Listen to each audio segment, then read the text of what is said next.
And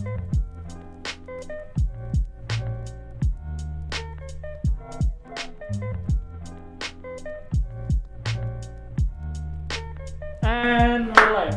Oke, selamat siang semuanya. Kedengeran nggak ya? Oke, selamat siang semuanya. Selamat datang di live talk show Kewirus Genbi Unpad. Tepuk tangan, harus rame. Ya, itu teman-teman yang nonton di YouTube yang di rumah harus tepuk tangan karena kita bakal banyak banget semangat di sini ya. Kita harus bawa semangat ini, harus bawa semangat. Jadi teman-teman dipersiapin catatannya, persiapin buku-bukunya karena kita bakal bahas satu hal yang penting. Oke, sebelumnya perkenalkan dulu. Di sini gue David Chandra Manurung dari Kewirus Genbi Unpad dan bakal nemenin teman-teman sekitar mungkin 1 jam sampai 1,5 jam ke depan. Nah, tentang apa sih? Kita mau bahas apa sih? Mungkin teman-teman udah baca di posternya atau mungkin teman-teman udah baca di captionnya. Kalau kita ada talk show ini berdasarkan suatu kejadian atau suatu hal yang pasti relate banget lah sama kita semua gitu. Pasti nih ya, teman-teman waktu kita kuliah, waktu kita jadi mahasiswa pernah mikir kan kayak, gue kuliah nih terus gue pengen kayaknya mulai bisnis deh, atau gue jago masak kayaknya gue bakal bikin online food store deh, apalagi sekarang udah serba online kan, udah serba gampang gitu. Kayaknya gue jago gambar, gue pengen jual ide-ide gue, kreasi gue tuh di internet. Nah, ketika kita semangat gitu, kita pengen kayak mulai bisnis kita, pasti banget, pasti teman-teman relate banget sama ini. Kita pernah berada di satu titik ketika kita bertanya pada kita sendiri, kita mau mulai bisnis tapi gue sendiri gak punya pengalaman, gue takut gagal, modalnya takut gak balik ini, atau takut ganggu kuliah gitu. Nah, sehingga kita gak mulai nih si bisnisnya, padahal kita udah berpotensi buat jadi the next Elon Musk mungkin ya, yang bisa mengubah dunia gitu. Nah, dari pertanyaan itu di sini talk show kita hadir untuk membantu teman-teman. Kita bakal menghadirkan orang-orang yang udah mengalami fase-fase seperti itu. Karena katanya kita harus belajar dari pengalaman kan, daripada kita yang ngalamin ya kita belajar aja dari orang gitu yang udah mengalami secara langsung. Kayak gitu. Jadi sekali lagi selamat datang teman-teman di live talk show Kewirus yang bakal menjawab pertanyaan teman-teman, yaitu memulai bisnis sebagai mahasiswa gimana sih caranya. Tepuk tangan. Ini yang setuju semua tepuk tangan ya. Oke, buat episode 1 hari ini kita kedatangan satu orang yang hebat banget ya teman-teman. Yang mungkin siapa orangnya kita udah teman-teman lihat juga di poster, tapi dia adalah co-owner dari suatu brand otentik ya di Indonesia, mungkin sampai luar negeri gitu. Siapa orangnya, bagaimana bisnisnya, langsung aja kita panggilkan. Siapa coba? Langsung masuk aja Kang Fefe, silakan. Tepuk tangan, nggak usah tepuk tangan dulu. Oke. Ya, jangan dipanggil Kang. Jangan dipanggil Kang, panggil apa aja? Fefe aja. Fefe aja. Kan seumuran nih. Seumuran. Iya. Ya, berarti selamat datang Fefe. Iya. David, udah kenalan lagi. Halo David. Mungkin karena gue udah kenalan, kata orang tak kenal sama kata sayang, bisa bilang Kang Fefe coba menyapa teman-teman di rumah, kenalan siapa sih dan gimana sih latar belakang Kang Fefe gitu. Ya halo semuanya teman-teman dari Genbi. Kenalin nama gua Fevaldi, biasa dipanggil Fefe. Gua co-owner dari brand Kinohasu. Mungkin ya nggak apa juga sih kalau belum ada yang dengar brandnya juga karena memang baru. Justru kaget juga nih Genbi dengar Kinohasu dan ngontakin gua, tahu dari mana ini. Linknya banyak sebenarnya, nggak sadar aja sebenarnya Kinohasu udah mendunia. Wah, luar biasa ya. Gua baru lulus juga kuliah di SBM ITB. SBM ITB sih. Iya, jadi sebenarnya seumuran nih kita gitu. Mungkin penonton ada yang seumuran, ada yang lebih muda, atau mungkin masih ada SD nih yang nonton. Enggak ada ya? Anak SD udah nonton ya? Iya, kan sekarang udah mulai serba bisnis gitu. Iya. Diatur orang tuanya. Nah, KFF mungkin asal dari Bandung berarti atau? Asli dari Bandung. Asal dari Bandung, ya. Kuliah tadi di SBM ITB. Sekarang udah lulus dan udah menjabat gelar berarti ya? Wah, iya tuh. Beban. Oke, jadi kita langsung aja nih ke inti permasalahan yang kita mau bahas nih. Tadi kan kita belajar tentang pertanyaannya nih ya. Kita mau mulai bisnis sebagai mahasiswa, gimana sih caranya? Kalau Kang Fefe, Kang Fefe lagi sama. Kalau Fefe ditanya nih seperti itu, pertanyaannya gimana sih waktu dulu belum bisa memulai, ditanya kayak gitu, gimana sih cara mulai bisnis gitu? Mungkin bisa ceritain awal mulanya kayak gimana? Mulai bisnis ya? Mungkin sebenarnya secara gak langsung atau secara kita sadari, kita juga pasti udah pernah mengalami atau mencoba membuat bisnis kecil gitu. Iya. Sebenarnya kalau bisa dibilang pengalaman bisnis pertama gua itu dari SMA sih. SMA? Iya. Apa tuh dulu? Joki quiz online. Quiz online. Zaman Nggak tahu ya. SMA udah online ya? Kalau yang di waktu dulu gue SMA itu jadi ada mata pelajaran yang emang gurunya tuh ngasih tugas lewat kayak aplikasi online gitu yang jadi nanti kita isi kayak semacam kuis online gitu. Nah, kan ya namanya juga anak SMA ya, pasti SMA. cari-cari celah, kemalasan dan nah di situ karena ada kesempatan, ada opportunity itu apa gua jokiin ya gitu. Tapi ini tidak bermoral sepertinya gitu. Pengalaman.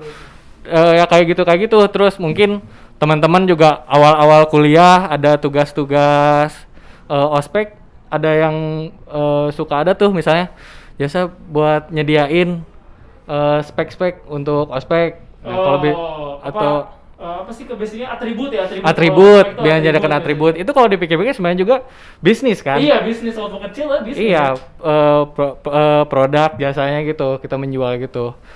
Nah kalau bisa dibilang menurut gue itu awal kita buat bisnis pasti karena ya tadi ada opportunity-nya di situ. Oke. Dan selain opportunity tentu ada dorongan yang ngebuat kita mulai bisnis itu. Nice. Karena kalau nggak ada dorongan, yang sering terjadi si bisnis itu cuma jadi ide-ide doang di kepala kita. Cuma jadi sekedar lewat lah di otak. Sekedar lewat, gue kayaknya kayak tadi, gue suka masak, apa jualan makanan gue aja ya. Online, Tapi hanya sampai di situ doang, Iya. tanpa ada dorongan itu. Ya itu karena biasanya orang ketika udah nyampe idenya ada, dorongannya ada, tapi takut gitu sama, gue takut gagal lah, gue takut yang nggak balik modal dan sebagainya. Gitu. Iya. Nah, Terus kalau kita penasaran nih, gue pribadi penasaran Kinonos itu awalnya dari mana sih sampai bisa sampai sekarang gitu? oke. Mungkin sekalian gue jelasin dulu aja ya, mungkin buat yang belum tahu Kinohasu itu apa. belum tahu teman-teman. Jadi Kinohasu itu clothing brand yang gue dan teman-teman gue bikin waktu kuliah. Itu sebenarnya buat project kuliah gitu. Jadi di kampus gue di SBM ITB itu ada mata kuliah yang mengharuskan kita untuk membuat pengalaman bisnis itu. Nama mata kuliahnya itu Integrated Business Experience. Itu tugas akhir atau gimana? Bukan tugas akhir, justru tugas akhir? Di tahun kedua itu selama 2 semester kita diminta buat membuat bisnis itu. I see. Nah buat gua itu dorongan yang ngebuat gua bikin bisnis ini. Ya bisa dibilang si dorongannya itu akademik. Yang tuntutan juga yang ya gitu. Jadi alhamdulillahnya sih jadi kalau masalah tadi kan salah satu masalahnya ada ketakutan kalau gua jalanin bisnis ini kuliah gua gimana ya gitu. Nah tapi untungnya karena ini tugas kuliah juga, jadi dengan gua jalanin bisnis tapi ini juga bagian dari kuliah gua gitu. Nyambi lah sekali. Nyambi ya. Tapi bukan berarti buat teman-teman yang dulu yang kuliahnya bukan tentang bisnis itu bukan berarti nggak bisa buat bisnis juga. Pasti selalu ada jalan buat jalanin. Oke. Itu gua maksudnya pengalaman gua yang kayak gitu kan. Terus Kinohasu kan clothing brand ya berarti? Ya. Clothing brand yang kalau gue lihat ini clothing brandnya bukan kaleng-kaleng ya. Waduh. Kualitas tinggi ini. Waduh. Sebagai anak yang semester 2 waktu itu mungkin, kok kepikiran sih kayak kita bikin bisnisnya clothing brand yang kualitas tinggi nih, langsung vendornya ABCD itu kok bisa gitu, gimana nih ceritain? Oke, jadi si tugas ini kan tugas kelompok ya. Jadi karena memang supaya meringankan modal juga. Jadi kita bisa kumpulin modalnya barengan antara mau pakai uang pribadi atau kita nyari investor waktu itu ditawarin sama pihak kampus. Akhirnya karena awal-awal itu tim gua ada berdelapan dan kita gak mau ribet kalau harus sampai mencari investor. Ya udah gimana kalau kita pakai modal pribadi aja. Modal pribadi. Masing-masing itu keluar ya lumayan sih. Oke. Berdelapan. Karena berdelapan jadi ya kumpul dana yang lumayan cukup. Dan ya tadi membuat produk pertama kita itu jadi clothing brand Kinoasu itu sebenarnya kita bawain tema Jepang ya. Jepang, kelihatannya sih Kelihatan Jepang Jepang. gitu. Si produknya ini, produk pertama kita itu kimono tapi reversible. Jadi bagian sisi luar dan sisi dalamnya bisa dibolak-balik gitu. Kimono tapi ya? Kimono. Kalau biasanya jaket, bomber itu Iya, kimono. kimono. Oke. Soalnya baik lagi ada opportunity di waktu tahun segitu mulai banyak juga brand-brand yang ngeluarin produk kimono Oh iya, itu Ya. dari luar atau di Indo juga? di Indo. Oh di Indo juga. Waktu itu sering lihat bazar-bazar. Waktu itu kan belum pandemi tuh, jadi kayak iya. bazar-bazar fashion gitu. Gue suka ikut eventnya, lihat di sana keliling-keliling aja. Buat gue itu ngelihat event bazar itu kayak apa ya? Kayak ngelihat produk-produk orang lain yang udah berjalan itu inspirasi banget. Iya iya. Nah dari situ ada kepikiran, oh ini lagi banyak nih yang buat produk kimono. Nah dari situ mulai ada idenya buat kimono yang reversible. Dan buat naikin value produknya sendiri itu, gue ada teman-teman gue punya ide kalau gimana kalau salah satu sisi dari kimononya itu kita kasih suatu artwork yang emang autentik. Jadi itu emang dibuat ada artisnya sendiri supaya nambah si value kimononya itu. Itu value artisnya dari estetiknya. tim Kinoasu juga atau gimana? Nggak dari Dari luar, luar, oke. dari luar tim Kinoasu buat jadi artis gambarnya itu. I see. Berarti kalau disimpul nih ya, segerombolan mahasiswa berdelapan berpikir brainstorming, kita bikin clothing brand kimono aja gimana? Terus biar bagus kita reversible gitu ceritanya awal-awalnya. Ya oversimplified-nya kayak gitu ya. Oke, paling simplified ya. Iya. Terus sampai sekarang gimana tuh cerita si Kinoasu sampai ke perkembangan apalagi di pandemi kayak gini? Lanjutannya. Jadi kita terus berjalan selama setahun itu buat selama mata kuliah itu kan. Dan dari kampus itu jadi setelah mata kuliahnya selesai kita dibebasin kalau bisnisnya mau beres ya udah beres aja boleh. Tapi kalau yang mau dilanjutin silakan gitu dari kampusnya. Dan gua dan teman-teman gua kita setuju buat kita lanjutin dulu aja. Lanjut dulu aja. Tapi sampai akhirnya mulai skripsian tuh. Nah, skripsian gua nggak mau ngeberatin teman-teman gua yang lain juga kan. Dengan bisnis ini, tapi kita skripsi juga, ya udah vakum dulu selama skripsian itu. Vakum dulu, jadi si bisnis Iya. juga dipegang dulu. Iya, karena emang kebetulan mulai pandemi juga saat itu. Oh iya benar. Sebenarnya waktu itu kayak kita baru banget mau ngeluarin produk baru, cuman si proses ya mencari bahan ke vendor-vendor, penjahit segala macamnya tertunda gara-gara ada pandemi itu lagi baru masuk banget Indonesia. Dan kebetulan ya tadi skripsi juga udah mulai mendekat, ya udah kayaknya lebih bijak kalau kita fokus skripsi dulu aja. Berdelapan ini semua fokus skripsi berarti. Berdelapan semua fokus skripsi. Dan lumayan lama itu kan. Iya. Sekitar berapa bulan ya gua vakum? 8 bulan gitu. 8 bulan. Dan beres vakum dan sudah beres skripsi, kita beres vakum juga. Gue mulai ngobrolin lagi karena pasti selama 8 bulan itu semua dari anggota-anggota gue kemungkinan ada yang punya pikiran setelah beres skripsi ini mungkin ada yang punya pilihan karir masing-masing. Iya. Kayak semua orang kan pengen punya masa depannya. Masa depan beda-beda ya. lah ya. Karena ya walaupun dalam satu tim itu juga gue nggak bisa maksain kan. Iya. Keinginan masing-masingnya seperti apa. Dan akhirnya setelah vakum ini kita lanjutnya bertujuh, berkurang satu aja. Satu orang tuh. Iya. Dan sekarang kita ya lagi usaha lagi buat mulai kerasanya kayak kita mulai dari nol lagi. Oh, Padahal udah seperti itu. pernah ada sebelumnya. Udah tapi pernah ada kondisinya karena mulai mulai dari nol lagi karena ya memang mungkin kondisinya pandemi seperti ini juga semua brand yang udah besar juga pasti dapat masalah, Iya. apalagi yang baru memulai Baru juga muncul. gitu, baru muncul. Terus oke, itu cerita tentang si Kinwasunya nih. Iya. Tapi kan orang-orang di rumah pasti mikir, oh nih orang udah kuliah sambil bikin bisnis sambil kerja, kerja kan maksudnya bikin Iya. bisnis itu. Emang worth kah gitu? Emang se-worth itu gitu bikin bisnis waktu kuliah? Kalau dari pengalaman Fef sendiri nih, kita main kasar lah ya. Pemasukan emang se-wow apa sih dari bikin bisnis Aduh. tuh? Apalagi clothing brand yang high class gitu.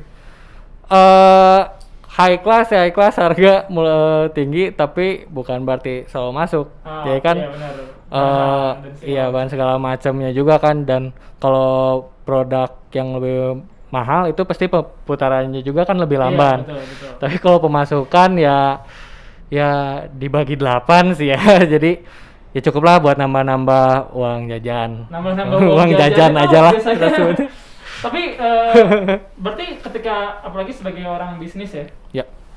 kita dapat nih penghasilan ke kita kan pasti ada rasa, oh nih duit gue bisa menghasilkan tuh rasanya seneng dong pasti dong. Ya, pasti. Apalagi bisa ngebantu orang tua. Nah, itu rasa senangnya, tapi dukanya gimana ketika bisnis ini? Ya dukanya pasti banyak ya, maksudnya semua bisnis itu dukanya paling umum sih pasti ya sedih kalau produknya lagi mulai sepi nih yang belinya, pasti kayak gitu. Dan ya apa ya, kayak udah capek-capek usaha buat ngebuat produknya tapi pembelian kurang, itu pasti sedih. Cuman bukan berarti jadi mengecilkan semangat gitu ya. Betul. Karena itu emang apa ya, hal yang pasti ya menurut gua kayak gitu. Tapi memang pengalaman sih, karena dengan kayak gitu pasti ada yang bisa diambil pelajarannya. Dari situ evaluasi, ini kira-kira apa sih yang bikin penjualannya menurun. Apakah memang produk yang tidak masuk market, tidak masuk kebutuhan pasar, atau apakah cara memasarkan yang salah, atau mungkin harga yang kita jual dengan value produknya itu tidak sebanding yang dilihat oleh si audiens atau dilihat oleh pasar orang-orang gitu. Nah, sebelum kita ngobrol lebih lanjut lagi, buat teman-teman yang nonton di rumah dan dimanapun, kalau nggak di rumah nggak apa-apa, pasti ini bakal panjang ceritanya. Dan kalau teman-teman ada pertanyaan atau ada yang mau tanya langsung ke Fef, bisa langsung diketik di live chat YouTube aja, santumin nama teman-teman, asal kota, dan pertanyaannya. Nanti sama tim kita bakal dilihat pertanyaan terbaik dan bakal kita bahas di akhir ngobrol-ngobrol ini, teman-teman. Oke. Terus lanjut nih, Fef. Masalah kehidupan. Aduh, berat banget. Kalau orang kuliah, biasanya teman-teman mahasiswa kuliah dan mau mulai bisnis. Kuliah aja, gue pribadi udah bangun, masuk kelas, ngerjain tugas, terus belum apalagi zaman-zaman semester 2 himpunan segala macem, udah penuh gitu. Gue nggak bisa mikir gue harus menghasilkan uang. Tapi kalau lu bisa gitu, habit lu dulu sehari lu tuh gimana sih, coba?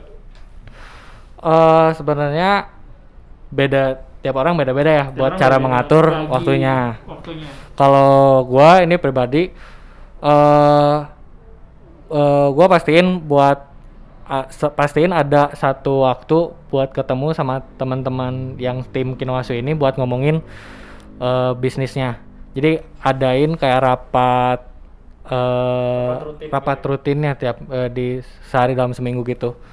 Jadi karena kan pasti kuliah itu gak sama teman-teman itu aja kan. Kayak kita pasti misah-misah juga, tapi pastiin ada waktu buat ngomongin tentang bisnisnya bareng. Itu kalau lu jalanin bisnisnya tim ya. Tapi selama ngerjain hariannya itu pasti ada waktu aja sih. Balik lagi ke, kalau menurut gue itu tergantung dorongan lu buat jalanin bisnisnya. Kalau motivasi dorongannya itu. Kalau lu motivasinya emang cuman sekedar pengen bikin aja, pasti bakal kalah sama yang menurut lu paling urgent. Kayak misalnya kalau menurut lu lebih urgent ya tugas kuliah pasti bakal kalah tuh itu prioritasnya. Kalau emang motivasi lu bikin bisnis itu cuman buat coba-coba aja. Tapi bukan berarti bisnisnya jadi gak jalan. Bisa jalan cuman lebih lamban aja dan itu nggak apa-apa banget kalau menurut gua. Tapi kan ada beberapa dari mungkin teman-teman yang jalanin bisnisnya itu dorongannya motivasinya tuh apa ya, kepepet mungkin ya. Maksudnya emang kebutuhan banget emang keharusan banget buat jalanin bisnis, dan bisa jadi itu ngalahin prioritas urgensinya itu dibanding akademik. Jadi pasti ya secara otomatis effort yang dikeluarin buat jalanin bisnisnya itu bakal lebih dibanding yang motivasinya itu buat nyari-nyari pengalaman aja. Betul. Gitu. Dan balik lagi sih kalau menurut gua tuh yang tadi kata gua bilang, kalau proses bisnisnya lu lamban itu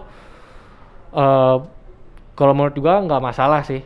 Soalnya ya emang nggak tahu ya, kalau menurut gua emang kalau emang motivasi lu untuk dapetin pengalaman bisnis, kenapa harus cepet-cepet? Emang take it slow dulu aja kalau emang lu butuhnya pengalaman buat jalanin bisnis. Jadi karena emang apa ya, ya itu proses pembelajarannya. Kalau lu pengennya cepet-cepet banget, semua pengen cepet, pengen untung cepet, balik modal cepet, pengen cepet hilang, bener. Cepet hilang. Cepet lupanya juga orang-orang sama bisnis gitu. Jadi kalau itu lebih kayak kalau bisnis lalu inget gak sih zaman-zaman es kepala Milo kayak gitu ya, itu kan cuma ngejar si viralnya doang gitu. Dan sekarang mungkin nggak, karena mereka cepat datang juga ya cepat hilang juga, dilupakan gitu. Tapi proses bisnis itu kalau menurut gua juga lu bisa aja kalau emang tujuannya pengen generate duit, ngasilin duit yang cepat gitu.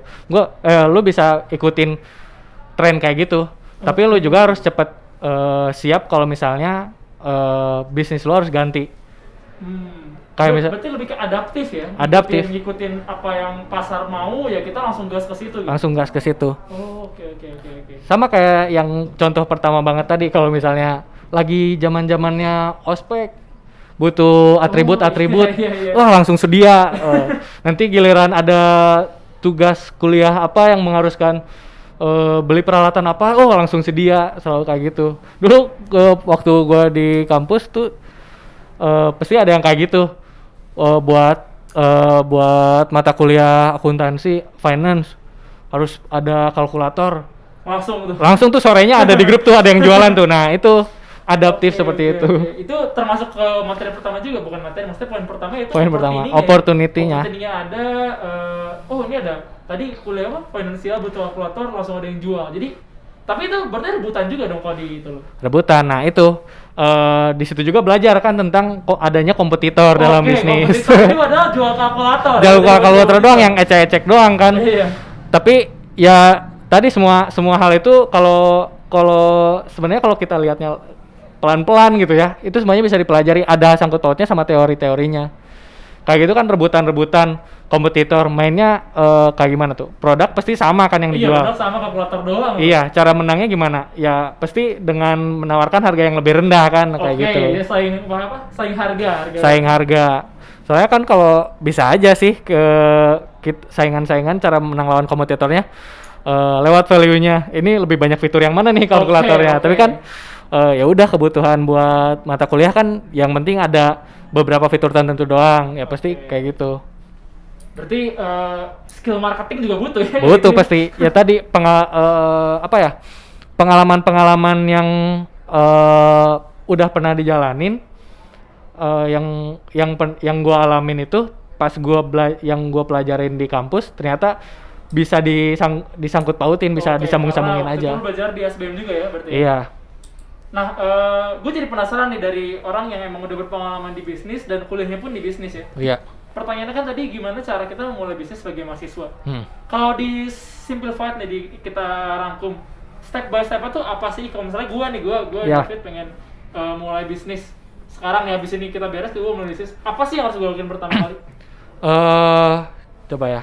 Kalau menurut gue tuh tadi awal bisnis bisa lu lihat dari opportunity yang ada itu apa, kesempatan yang ada itu apa yang bisa lu jual ke orang-orang, ke pasar, atau lu bisa lihat dari apa yang lu punya, dari modal yang lu punya. I see. Modal paling gampangnya itu bisa jadi skill yang lu punya, karena bisnis itu kan nggak cuman kita jualan suatu produk yang kita jual, kayak misalnya tadi masak makanan itu produknya kan, nggak selalu itu yang bisa lu jual. Tapi kayak misalnya lu bisa jadi MC, lu jual skill speaking lu itu. Iya, oke, dapat. Atau lu punya skill fotografi, lu punya skill skill editing video, gitu. desain grafis. Skill itu bisa lu jual juga, karena ini di luar pengalaman gua jalanin Kinoasu ini, gua juga pernah punya pengalaman buat jalanin bisnis jasa kayak gitu. Apa tuh jasa apa tuh? Gua pernah freelance as a team juga, studio kreatif gitu buat kita. Studio kreatif? Ya, gua jalanin jasa buat bikin video, fotografi produk, Keren juga, keren. event, dokumentasi event, terus ada tim visualnya juga buat kalau misalnya event lu butuh visual di layarnya kayak gitu. Iya, betul. Nah, itu juga dari modal skill yang lu punya, dari skill yang gua dan teman-teman gua punya. Itu kapan tuh? Waktu sebelum atau waktu bareng Kinoasu juga? Itu sebelum Kinoasu. Sebelum Kinoasu. Iya. Berarti sebelum Kinoasu udah punya banyak pengalaman juga di dunia bisnis. Ya, lumayan sih. Oke. Ya, jadi dua itu sih. Opportunity, kesempatan yang ada, lu masuk di mana, atau lu lihat modal yang lu punya, yang bisa lu putar otak lu, yang bisa lu jual kira-kira apa. Okay. Nah, dari dua itu lu lihat yang bisa lu jual yang mana, dan yang terakhir lu butuh dorongannya itu, lu butuh motivasinya. Menurut gua itu lu butuh motivasi buat jalaninnya itu. Oke, berarti step by stepnya gue contoh ya. Sekarang gue pengen skill gue masak nih. Kebutuhan orang, gue pikir makan pasti. Oke, gue pengen jual makanan nasi goreng misalnya. Setelah gue punya skill, gue punya dorongan, apalagi sih yang perlu disiapin? Tentunya ya pasti kalau simpelnya banget ya, kalau menurut gue itu setelah udah ada produknya, apa yang lu jual dan lu punya udah semangat itunya, sebenarnya tinggal jalanin. Tapi buat bisa nyampe ke konsumer lo itu, ya lo harus pikirin channelnya tuh lewat mana. Oke, distribusi berarti. Distribusinya. Karena emang ya pasti belajar juga di SMA kan ada produsen, ke konsumen itu pasti ada distributornya, kayak gitu singkatnya. Kalau gue penasaran juga waktu lu Kinoasu deh, ketika lu udah punya tujuannya, lu udah punya modalnya juga, gimana sih cara lu awal-awal mulai sebuah, waktu itu kimono berarti ya? Lu gimana cara awal buat kimono sampai gimana nyampe di konsumen lu? Cerita waktu lu dulu. Kalau tadi dari produksinya dulu ya? Produksi, bukan? Nah, dari produksinya itu ya pasti gua brainstorming. Setelah brainstorming ide tadi produknya kimono dan value-nya tadi itu ada reversible dan ada lukisan autentiknya itu. Next berikutnya tuh pasti kalau produk berarti benda tangible ya, benda jadinya itu mau kayak gimana. Berarti kalau fashion itu pasti material seperti itunya. Kalau misalnya gue ya udah gampangnya gue ngeliat yang produk gue sendiri itu, gue waktu itu ngeliat materialnya tuh mau yang kayak gimana. Terus untuk si lukisannya itu media nempel di produknya tuh apakah mau sablon atau mau print atau bordir mungkin kayak gitu. Terakhir pasti si vendor penjahitnya itu, si materialnya jadi itu dibuatnya kayak gimana, dibuat sampai jadi produk nyampe ke konsumen itu kayak gimana. Nah, waktu itu gua itu vendor penjahitnya kebetulan teman gue yang di satu Kinoasu itu dia punya kenalan penjahit, udah ada teman penjahit gitu. Dan itu salah satu modal juga ya, maksudnya channel koneksi relasi itu juga termasuk modal kan. bisa ngebantu kayak gitu. Tapi ya bukan berarti apa ya, dengan adanya si koneksi ke relasi itu gua ke si vendor penjahit ini jadi kayak kan ini udah kenal nih bagian teman gua kayak gitu. Gua ngejalaninnya tuh ya udah emang profesional aja lu, harga yang emang seharusnya berapa kayak gitu. Karena buat menurut gue, walaupun emang teman gue itu dia udah kenal sama si vendor ini, sama si penjahit ini, tapi ini bisnis yang dimulainya tuh ini masih baru gitu. Jadi ya idealisme aja sih itu. Tapi kalau misalnya memang bisa apa ya namanya, dia ngasih harga lebih murah kan itu juga kenapa enggak kesempatan kan, opportunity balik lagi. Tapi ya jangan keterlaluan aja sih kalau mereka gitu. Sadar diri paling penting. Terus lu ngejual dulu tuh kimono yang mungkin pasarnya baru kali ya, kimono orang-orang biasanya belinya kaos polos atau jaket Dylan dulu zaman jaket Dylan.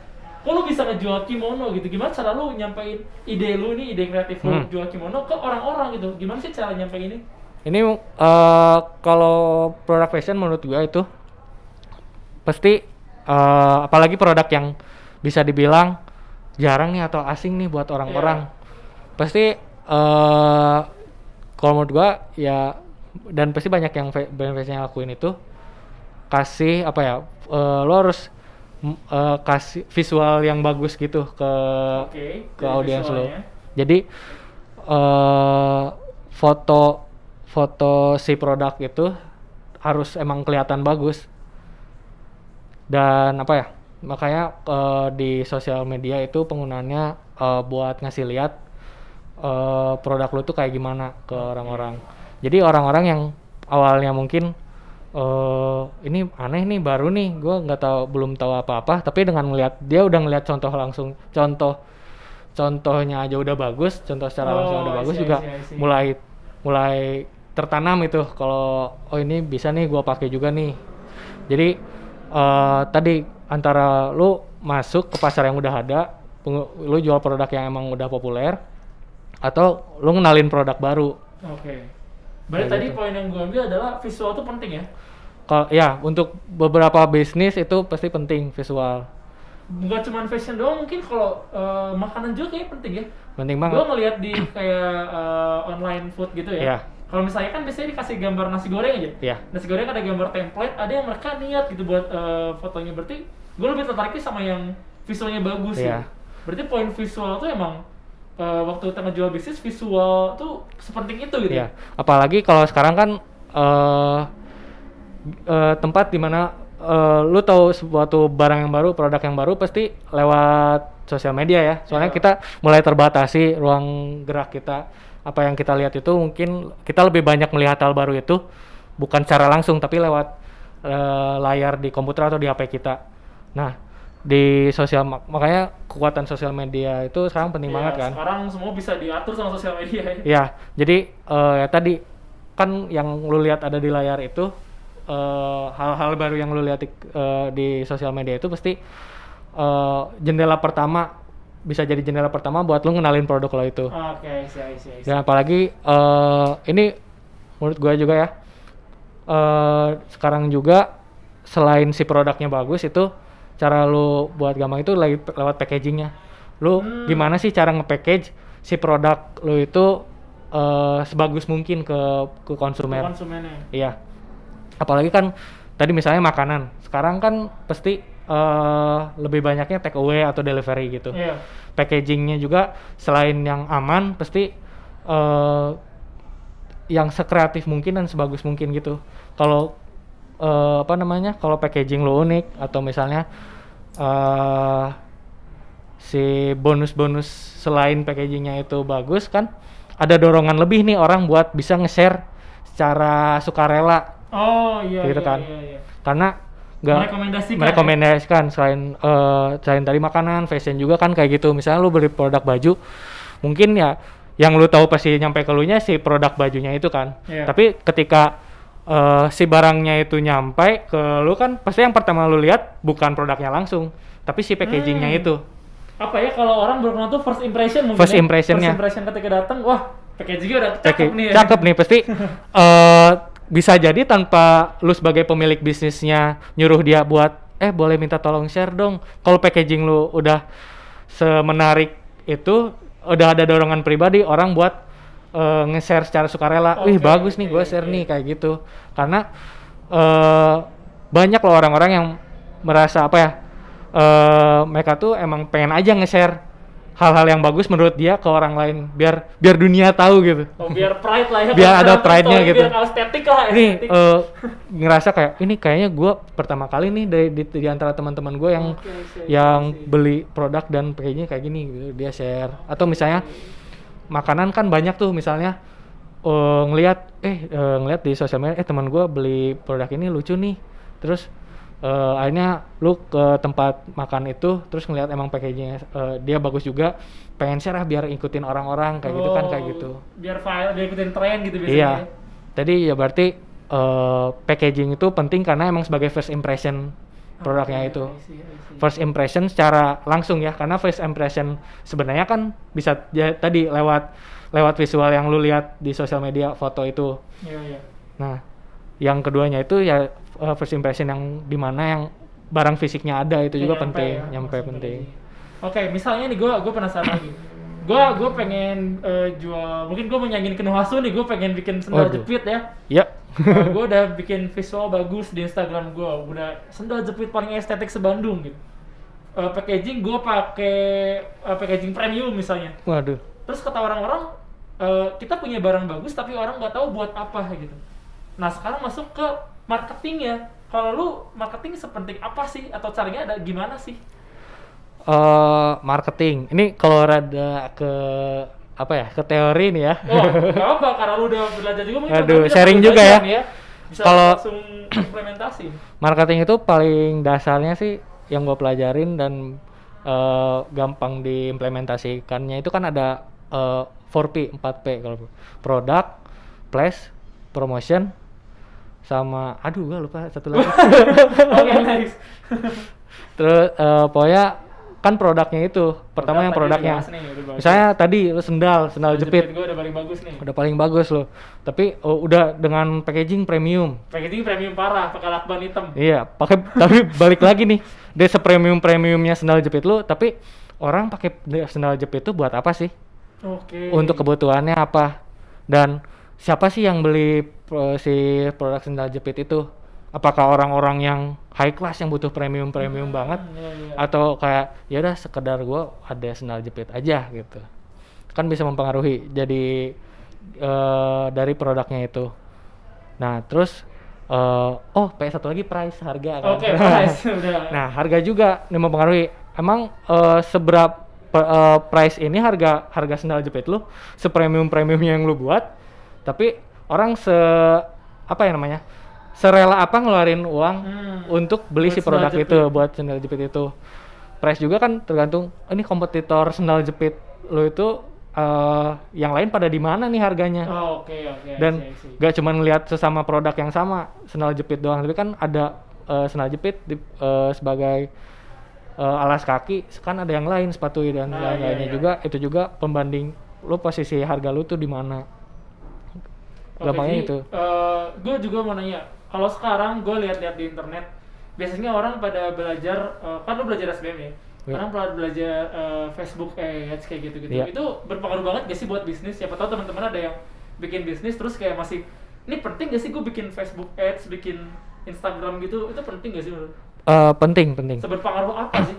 Jadi penggunaan ads, apalagi kalau kita udah masuk jualannya tuh di sosial media ya, pasti cara paling gampang kalau orang pasti ada nih yang punya teman-teman yang baru bikin bisnis itu, cara nyebarin si sosial medianya tuh pertama pasti minta tolong ke temen dulu nih buat share di grup. Guys, tolong share dong ini bisnis gue yang baru. Itu kan salah satu cara menyebarkan si akun bisnis lu itu pertama kali ke masyarakat secara luas kan. Tapi balik lagi, si jangkauan lu share itu kan cuma nyampe paling ke temen dari temennya lo doang. Cuma nyampe segitu. Nah, si Facebook Ads ini cara buat lu bisa ngejangkau si orang-orang yang awalnya lu nggak bisa jangkau, jadi akhirnya lu bisa ngenalin produk si akunnya yang lu punya itu.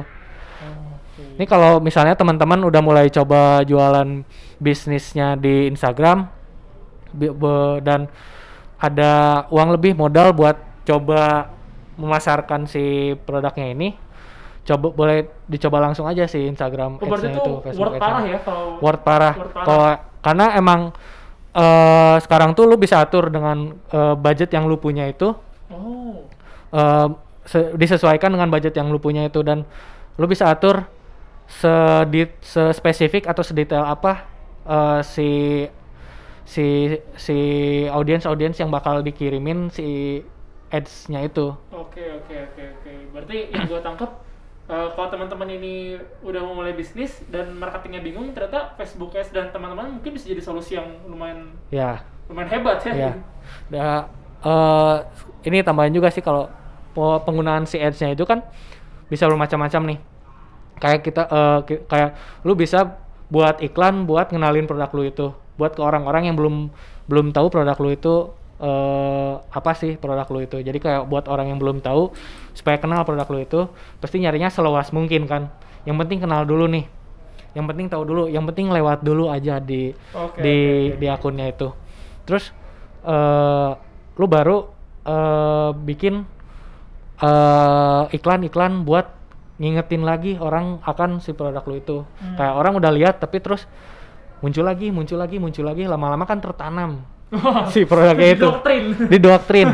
Karena emang kalau kita ngomonginnya brand itu, mereka pasti yang paling penting itu supaya jadi top of mind-nya kan. Apa yang pertama kali muncul gitu di kepala gitu.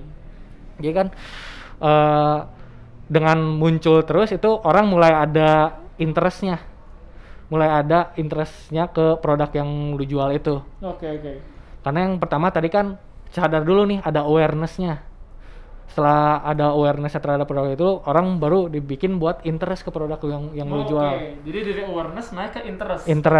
Tertarik. Nah setelah itu lu bisa bikin iklan supaya orang makin udah tahu nih, udah tertarik, tapi belum beli nih. Kayak baru tertarik doang, tapi belum ada dorongan buat beli nih, kece nih gitu. Dan gua kayaknya pengen nih, tapi nanti aja deh, misalnya kayak gitu. Lu bisa mulai iklanin lagi nih dengan harga menarik, ada promo segala macam.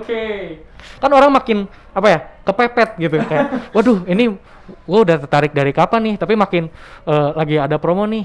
Itu sayang nih kalau nggak diambil nih. Itu udah mulai ada keinginan lebih, itu udah ada desire-nya. I see gitu caranya. Jadi udah ada awareness, interest, desire. Awareness, udah keinginan, interest, desire. Nah, yang terakhir itu tinggal makanya sekarang tuh kan ada, selain si ads-nya itu kan udah ada fitur swipe up-nya. Buat diarahin, mungkin kalau lu pakai e-commerce kayak langsung redirect ke sana, atau misalnya lu jualan belum pakai e-commerce tapi masih pakai via WhatsApp nanti secara lu manual gitu jualannya, bisa diarahin langsung ke WhatsApp. Nah, yang terakhirnya kan itu action orang buat beli produk lu itu. I see. Jadi itu ada strateginya juga lu buat menggiring si si audiens dari jalan konsumer lu itu. Berarti yang gue dapat ya, jualan maksudnya bisnis tuh gak semudah ini gue punya, lu beli dong, gak gitu ya. Ternyata harus ada dibangun awareness-nya dulu. Kita ngelihat apa nih gitu. Terus ada interest, pengen, desire, baru action-nya dia beli. Wah, sangat informatif. Sekalian belajar nih buat teman-teman ya, gitu, sharing-sharing. Ini pasti teman-teman di rumah udah kayak kuliah ini bentar lagi. Udah bayar kuliah TB gitu. Nah, terakhir Fed, kita udah ngerti nih, maksudnya udah banyak banget masukan, walaupun nggak semuanya.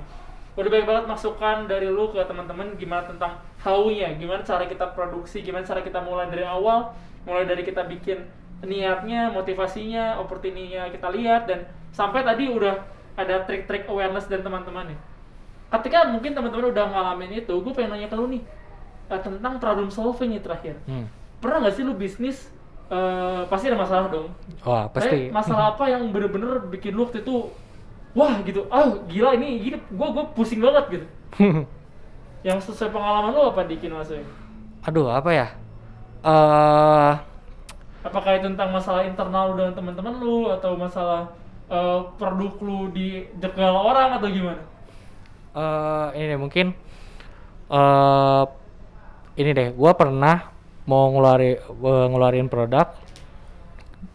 Ini masalah sebenarnya kalau teman-teman ada yang bisnisnya mungkin berurusan dengan vendor atau bukan teman-teman sendiri yang buat produknya itu, kayak misalnya kan kalau fashion mungkin ada penjahitnya, Oh iya, kayak gitu, pihak ketiganya pasti punya masalah di mana si mungkin vendornya itu ngebuat si produknya tuh nggak sesuai sama apa yang lu bayangkan, apa yang lu minta ke dia. Oke, kebayang.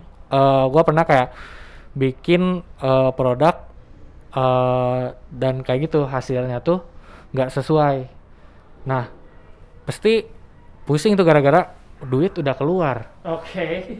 Si material yang buat dijadiin produknya udah keburu jadi produk, tapi hasilnya tuh nggak sesuai dengan sama ekspektasi. Nah, di situ mungkin apa ya, bisa ada problem solvingnya di sana. Gue dan teman-teman gue kayak gimana nih, apakah kita harus tetap maju aja dengan produk yang udah ada atau ya udah kita postpone aja kayak gitu kan. Dan tentu keputusan waktu itu gue, karena mungkin sebenarnya nggak terlalu major banget si masalahnya itu, tapi apa namanya, dan produksinya juga masih cuman produksi barang sedikit itu doang. Jadi waktu itu ya gue akhirnya postpone dulu aja, karena gue memang pengennya kasihnya yang udah apa ya, yang udah sesuai banget yang gue pengen tuh kayak gimana, kasih ke orangnya kayak gitu. Jadi lu pengen kasih produk lu kepada konsumen yang memang terbaik gitu ya? Memang yang terbaik. Emang gak ada kayak toleransi cacat-cacat dikit tuh nggak ada. Iya. Dan itu memang keputusan berat sih, maksudnya kan jadi ya tadi semua modalnya tuh jadi angus tuh. Terus jadi ada modal angusnya itu. Nah, yang di sana selain itu juga dari kesalahan itu, dari gua ngalamin kesalahan itu pasti harus lakuin evaluasinya juga kan, pasti tentu. Iya, pasti. Nah, di situ bisa jadi masukan juga nih buat teman-teman kalau misalnya kayak menggunakan tadi pihak ketiga vendor itu.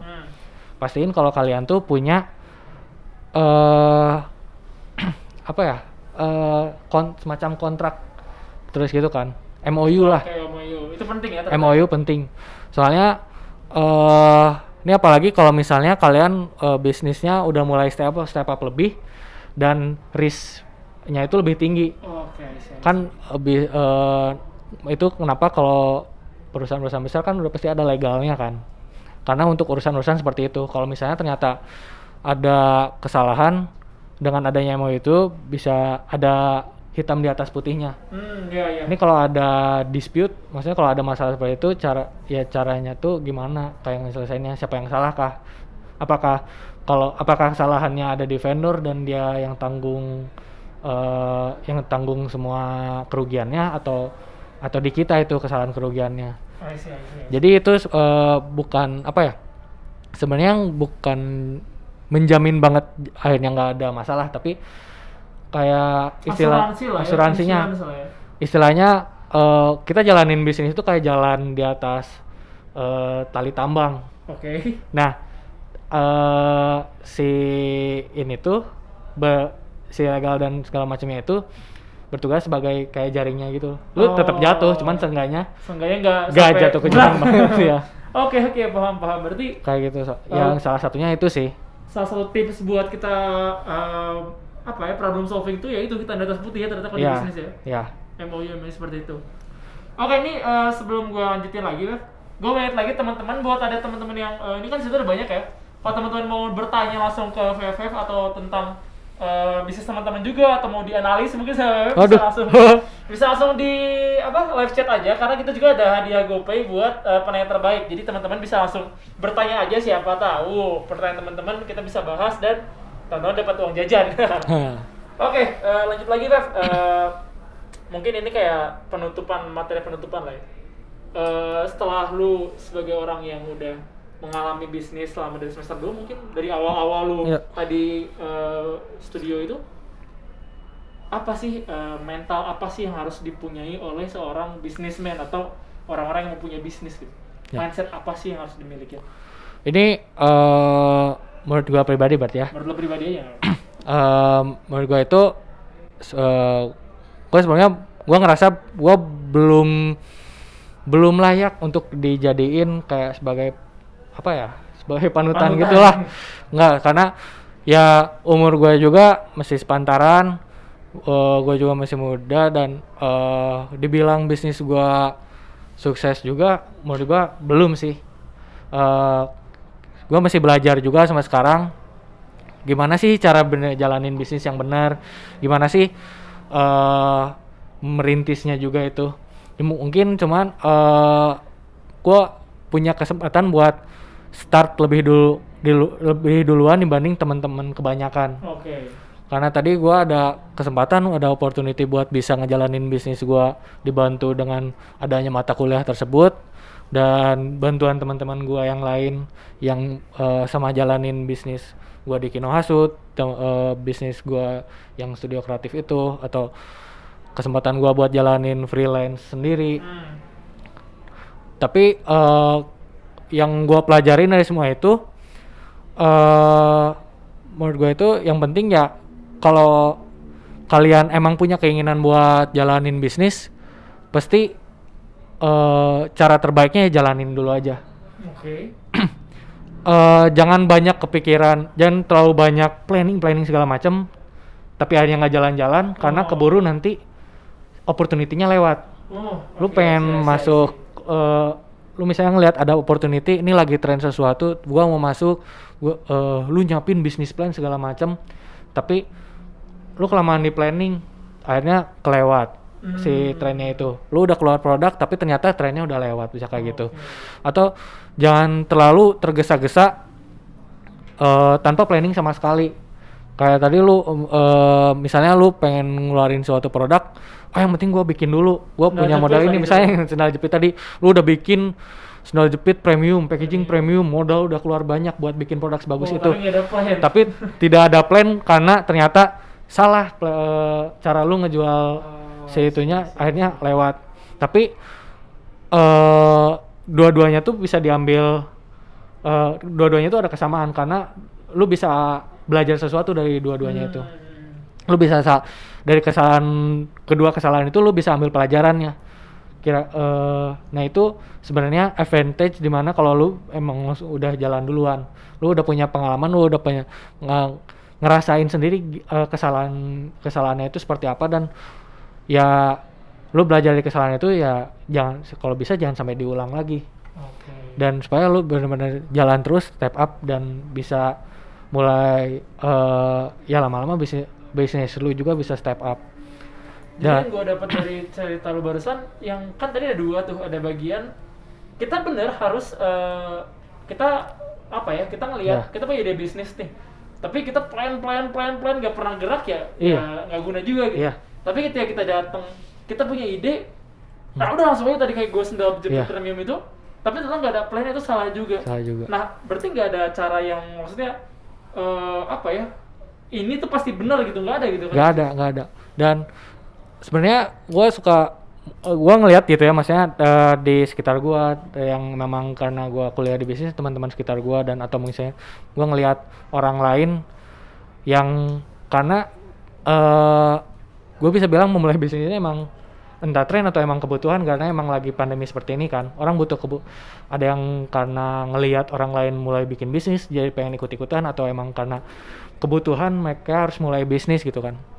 Gue ngelihatnya buat orang-orang yang sebenarnya ini mereka jalanin bisnis bukan karena kebutuhan banget mendesak itu,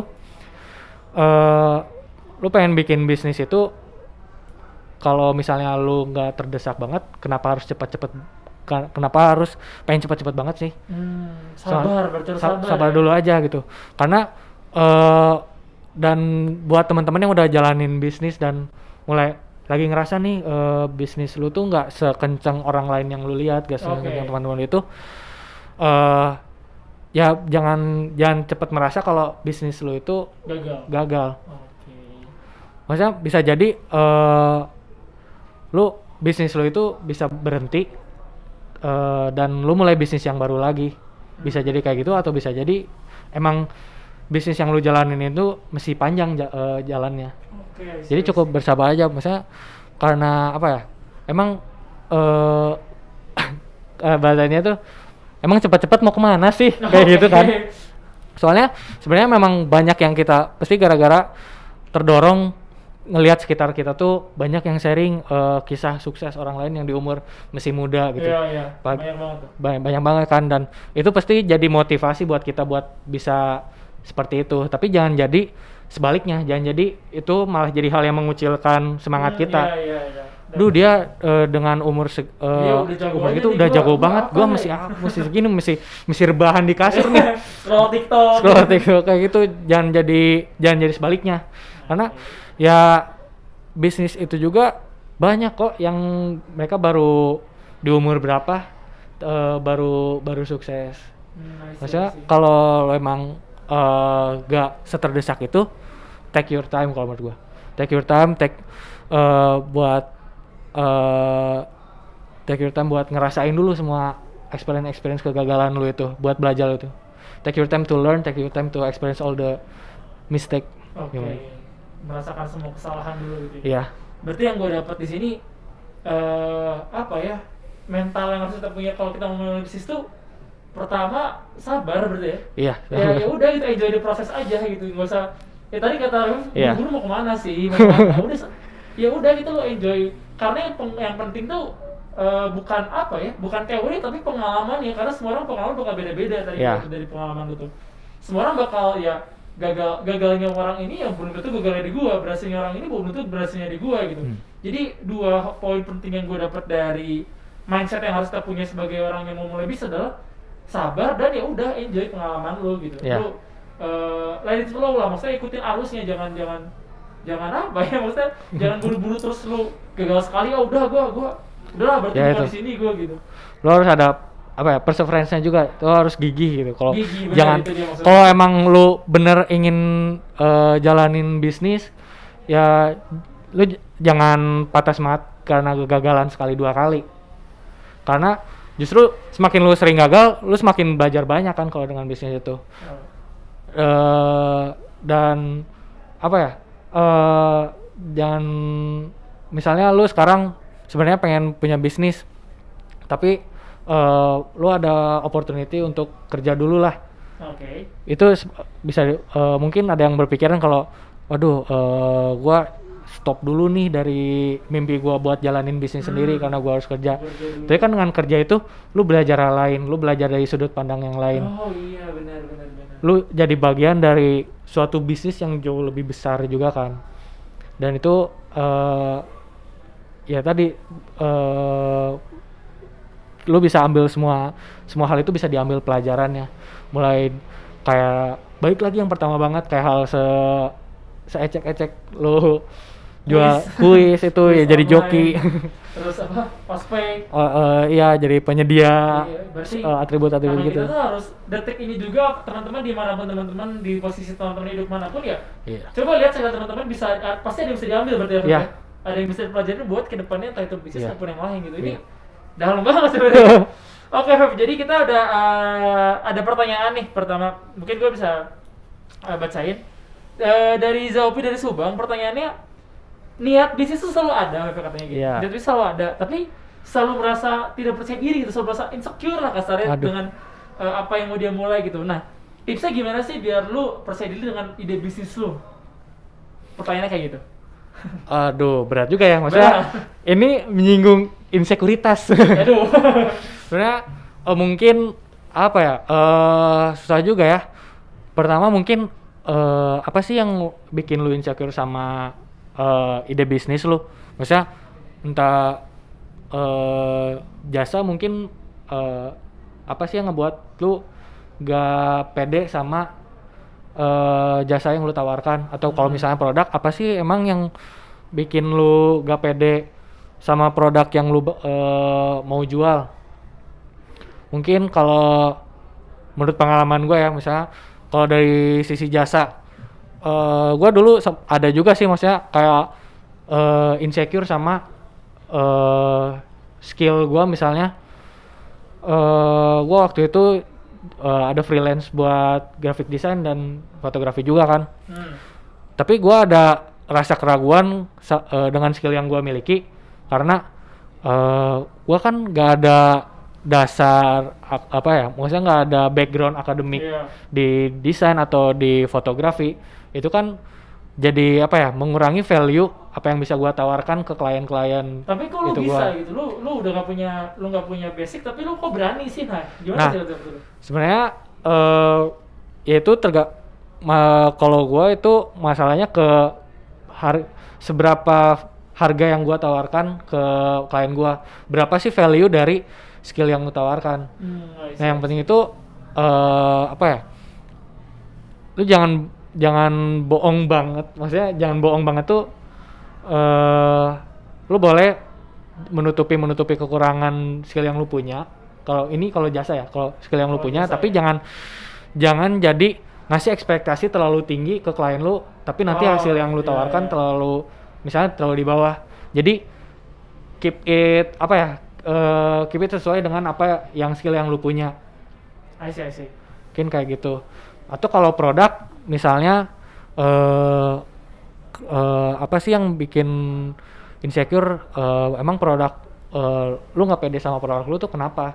Apakah takut gara-gara produk lu tuh nggak sebagus si produk yang lu jadikan contoh, lu jadikan referensi? Tapi kan itu menurut gua tetap bisa dijual. Sepintar-pintarnya gimana lu nawarkan sisi poin penting, value produk lu itu dibanding yang orang lain, yang punya orang lain tuh ada lebihnya tuh ada di bagian mana sih? I see. Dan ya balik lagi, penempatan harga dan kemana lu ngejual si konsumennya itu juga penting. Ke market seperti apa sih yang lu jual kayak gitu. Oke, berarti intinya ya lu harus lihat lu nggak pede di mana, tapi lu harus bisa kasih yang lu punya semua gitu lah kalau sama konsumennya. Maksudnya kan sebenarnya itu bisa jadi istilahnya ada ambang atas dan ambang bawahnya kan. Ambang atasnya tuh pasti lu kalau ada nih, kalau ngelebihin ambang batasnya nih gua udah mulai nggak pede nih. Tapi kan ambang bawahnya tuh lu udah punya niat, udah ada niat buat ngebisnis kan, berarti pasti ada sedikit atau banyak kepercayaan diri dari apa yang lu punya buat bisa dijual kan, mungkin seperti itu. Oke, itu poin biar kita ya udah kita bisa ngejual, jangan ragu gitu ya sama yang kita punya ya. Kalau kita punya ya pede aja jual, kita punya gitu, jangan takut. Oke, terus ada pertanyaan lagi nih, Fev, dari Arel. Kira-kira value apa sih yang Akang dan tim sampaikan melalui produk clothing line Kinohasu sehingga memiliki perbedaan dari produk serupa yang lain? Akang nggak bertanya. Maksudnya mungkin value lebih apa yang mau dibagi sampai Kinohasu ini beda gitu sama yang lain. Ya. Jadi baiknya kalau clothing si Kinohasu punya gue itu karena temanya itu kan Jepang, dan dari produk pertama kita itu si reversible itu, gue mungkin cerita lebih panjang lagi tentang produknya itu. Jadi bagian reversible-nya itu satu sisi itu gue warnanya polos, dan satu sisi lagi itu yang ada si lukisannya itu kan. Nah jadi gue ngejual value dari produk gue itu, satu produknya yang gue tawarkan ini itu bisa ngejawab kebingungan lu lu pengen tampil seperti apa sih? Lu pengen simple aja, lu pengen low profile lah, atau lu pengen ya yang simple tapi on point, itu bisa pakai dengan sisi yang polosnya itu. Oke. Tapi ada saat dimana lu gue pengen terlihat tampil beda nih, gue pengen main cerang lah ya, main cerang, pengen dapetin attention gitu. Dengan produk yang sama di reversible ada si lukisannya itu. Jadi ya satu poin pertama itu. Kedua, gue percaya diri dengan material yang gue tawarkan itu. Gue pengen gue dan teman-teman gue pengen bikin produk yang long lasting lah.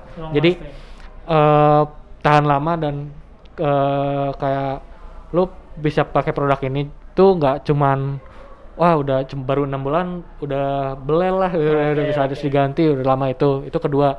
Dan yang ketiga itu value yang gue tawarkan, si lukisannya itu sendiri ada cerita di balik lukisannya itu.